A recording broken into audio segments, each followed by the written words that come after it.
Nous voici arrivés au chapitre des cookies. Alors dans cette leçon, je vous propose d'apprendre à comprendre le fonctionnement des cookies.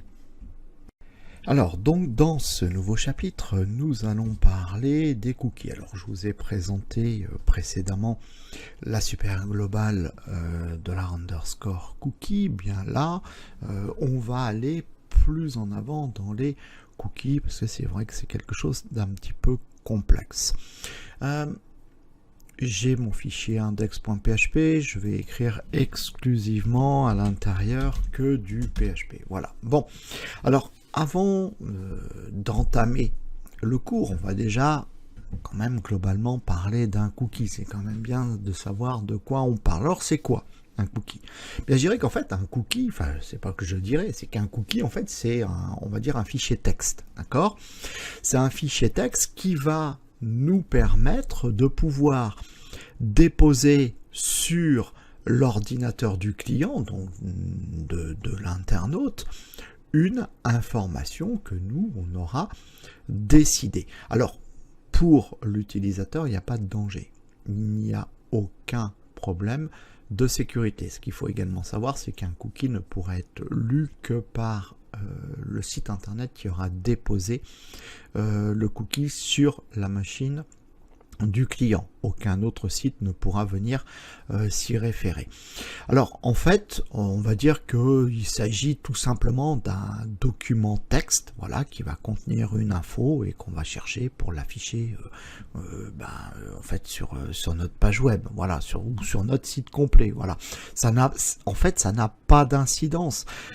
C'est pas un exécutable. On peut rien faire de mal intentionné sur la machine du client. Alors pour pouvoir justement créer ce fichier texte et l'envoyer sur la machine client, donc on a vu ça, en fait on utilise une fonction PHP qui s'appelle setCookie. Voilà, ça c'est la fonction PHP qui permet de créer un cookie. Donc après l'idée c'est que une fois que notre cookie est créé, donc quand le code est lu par le navigateur, bien c'est le navigateur qui automatiquement va créer ce fichier texte sur la machine client. Alors qu'est-ce qu'il va y inscrire comme information? Bien les informations que le navigateur va inscrire dans le fichier texte, ces informations vont provenir ici de la fonction setCookie. Alors on avait vu ensemble, il y avait trois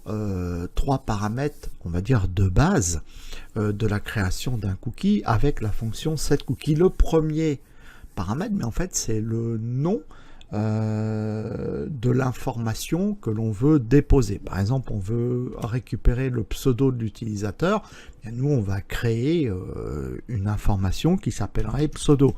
On appelle ça comme on veut. Il faut juste que je l'écrive correctement. Voilà, c'est le pseudo, j'envoie pseudo. C'est un nom, j'envoie nom. C'est un prénom, j'envoie. J'écris ce que je veux au final. D'accord? Pareil, basique, pas d'espace. Pas de caractère accentué, basique. Bon, ça c'est le premier paramètre. Ensuite je mets une virgule pour passer au deuxième paramètre. Bon, d'ailleurs on voit hein, ici il me donne des informations, mais on va pas en parler. On va faire ça nous-mêmes.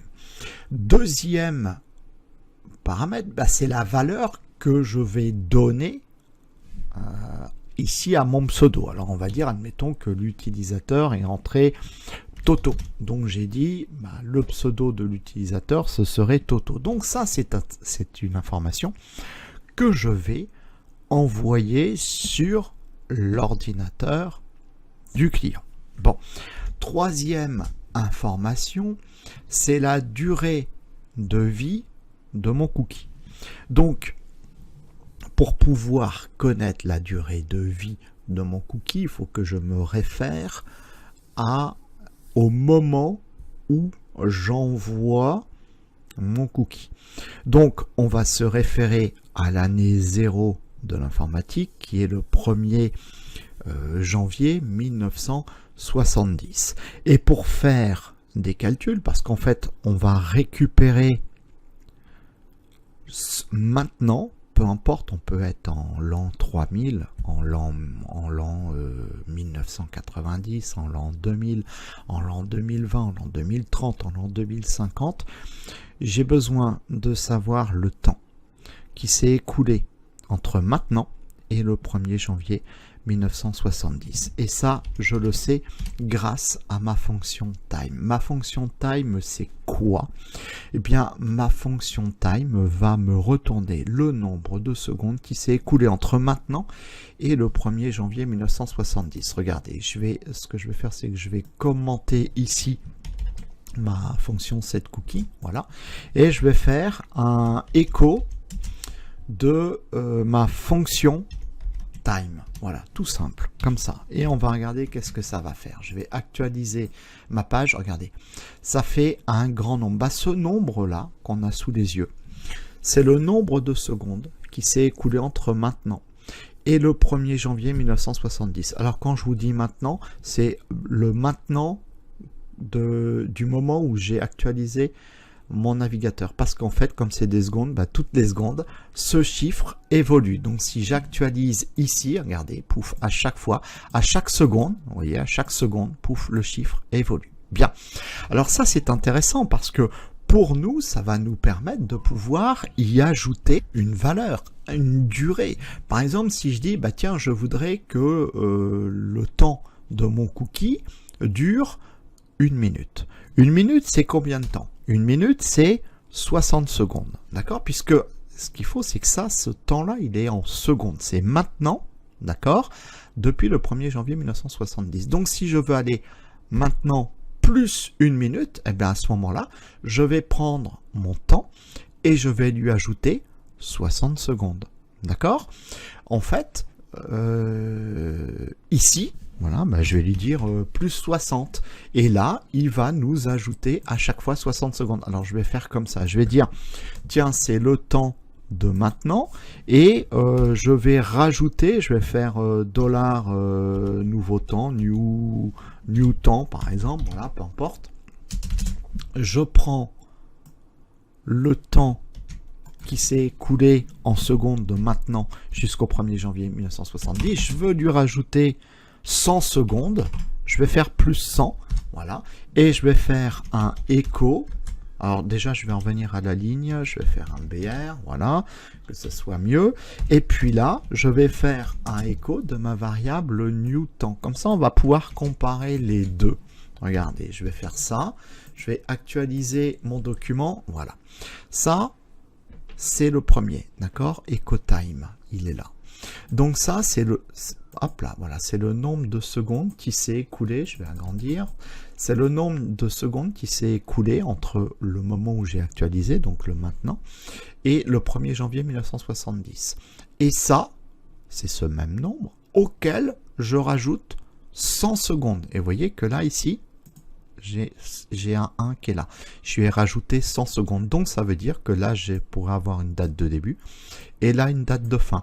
Donc, quand je crée mon cookie, bien ici, je vais lui rajouter le temps, la durée de vie de mon cookie. Donc, si je veux qu'il dure 1 an, par exemple, eh bien, si je veux qu'il dure 1 an, je vais dire 1 an en termes de secondes. Donc, je vais, alors, je ne sais pas combien il y a de secondes dans une année, mais par contre, je sais combien il y a de secondes dans une heure. Normalement, il y en a 3600.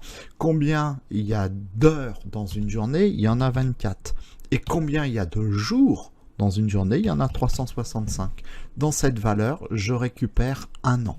Si je fais CTRL-S, que j'actualise, ça c'est le temps de maintenant. Et ça c'est le nombre de secondes qui sera écoulé depuis le 1er janvier 1970 dans 1 an, à partir de maintenant. Voilà. Donc, grâce à cette petite connaissance, grâce à ça, bien, on peut gérer comme on veut son cookie. Si on veut qu'il dure 1 heure, ben voilà, on fera ça. Plus 3600 si on veut qu'il dure une journée. Voilà, plus 24 heures, etc. Bon, vous avez compris. Alors, maintenant, je vais enlever ça. Voilà, je vais remettre mon setCookie. Alors, avant de remettre mon setCookie, je vais refaire CTRL-S, je vais réactualiser pour qu'il n'y ait plus rien. Voilà. Donc, je mets mon setCookie. Ici, très bien, et je vais dire, je veux que ça dure, donc je veux créer un cookie pseudo qui aura pour valeur Toto, et je veux que ça dure 60 secondes, 1 minute.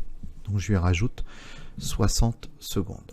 Ici, je vais arriver sur ma page web de façon à ce qu'on se rende compte de ce que ça va, l'incidence de ce que je viens d'écrire. Je vais inspecter mon code. Voilà, donc là, je vais aller voir. Alors, je vais agrandir un petit peu mon truc. Alors, je vais aller voir ici sur le lien application. Voilà. Sur mon application, regardez, ici, j'ai différentes informations. Ça, c'est tout ce qui concerne le stockage.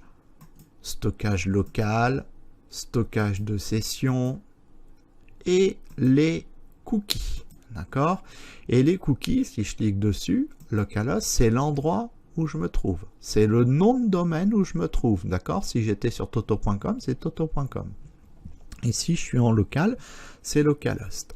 Et ici, ça va m'afficher les valeurs de mon cookie. C'est-à-dire que là, quand j'ai défini mon cookie, j'ai dit ce sera un cookie pseudo. Ben, ça va aller là. D'accord? Ce sera le nom, ça sera marqué pseudo. Sa valeur, j'ai dit c'est Toto. Ben, sa valeur, elle sera là. Et puis après, on aura ici son expiration. J'ai dit elle doit durer 1 minute. Donc j'aurai son expiration. La taille, ça c'est la taille du fichier texte qui sera créé par le navigateur. Alors pour que ça marche, j'ai juste à actualiser ma page. Si j'actualise ma page, je déclenche cette fonction et on y va. Regardez, je vais actualiser et automatiquement on va voir apparaître. Alors ça aurait été bien si ça avait marché, d'accord? Normalement ça aurait dû fonctionner. Donc j'ai dit je l'actualise.